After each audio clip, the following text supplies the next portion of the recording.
Hi everyone, my name is Rochelle.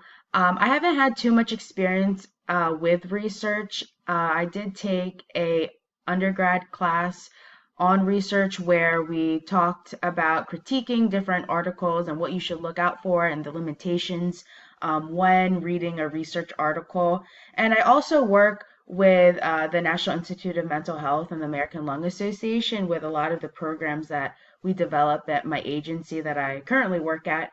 But other than that, I haven't had too much, I guess, practice with actually doing the research in my school career and my professional career. Overall, research is fairly fun for me in general. I like learning about new things and providing that kind of education and knowledge to people. And I think research does that kind of opportunity and brings it awareness to the outside community.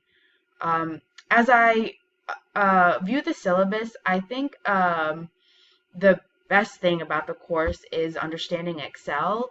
I know we only had 1 week of Excel and two tutorial videos, but it's fairly exciting to me because I think it's that new knowledge um, that I've always wanted to learn about. So um, yeah, that's definitely a part of me that is exciting when doing this research class. Thanks for watching my video.